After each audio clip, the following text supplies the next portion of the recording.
Did you guys see something you knew you were going to have there on that block punt?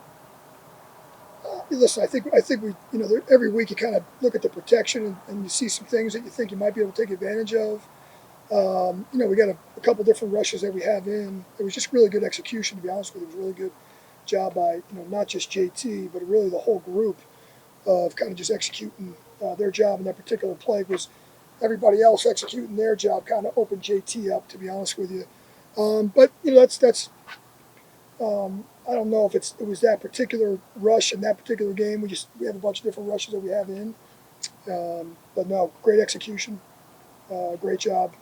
Not surprised JT, making another play. So great for him. I only asked because there's two short misses last year, and then Blake kind of clanked that short one.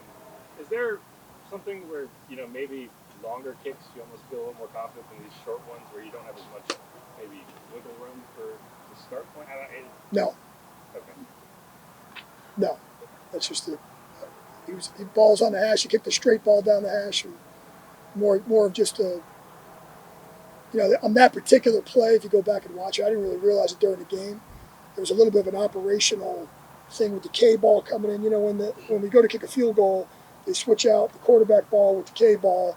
K ball got in late. The play clock was screwed up. Our offensive line was late getting down. We're kind of in a rush, so that had a little bit to do with that particular play. But I'll take a short field goal over a long field goal any day. No, and I hear you. I understand the question. There's been some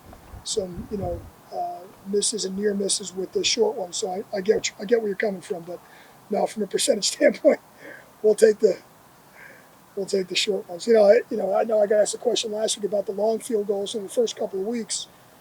The kickers around the league were really, really good, 50 plus. Now all of a sudden, I told you it was going to level out, and it leveled out. I think kickers around the league were 7 for 16 from 50 plus this past week. So that's just gonna over time kind of.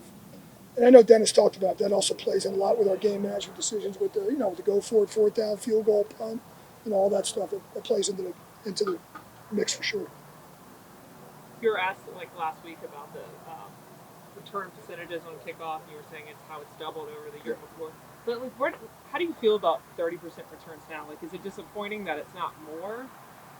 So when the decision was made, when the initial proposal went in, and the initial proposal was the touchback at the 35, we imagined the number being a lot higher. When that got knocked down, our goal was really to try to get the play back to where it was. Now, ironically enough, if you look at the numbers through 3 weeks, you take last year out because of the fair catch option, right? So last year through 3 weeks, the return percentage was 15.9%. Right now it's at 30, I think, 0.1%.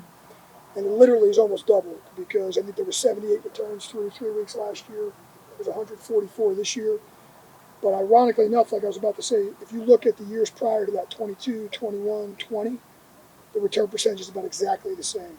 So at least right now we got the play back to where it was prior to the fair catch year, if you will, because it was only 1 year. I was going to say era. It wasn't an era.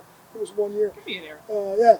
But it was, so there's progress. Here's the biggest goal. I think I mentioned this already. We want that return rate to go up, for sure. We want the play to be more relevant, for sure. The big feedback's going to be where the injury numbers are. Do we really make the play safer? It looks a lot safer to me, to the naked eye. I know that the leg strains and the hamstrings and all that kind of stuff is going to be way down because we don't have the running aspect of it.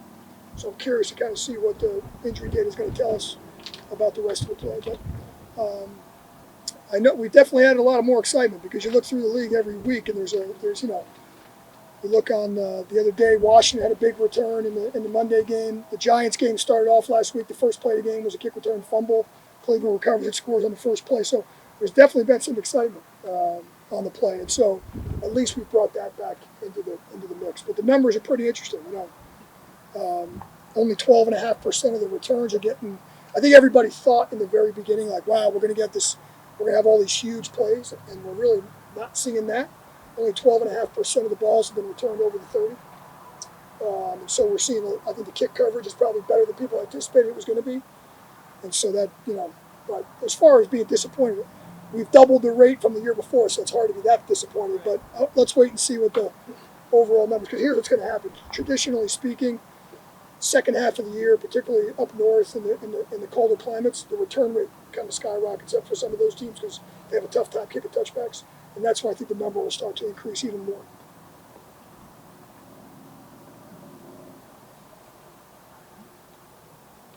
Thank you. All good. Thank All good. You got it, man. it. Appreciate it.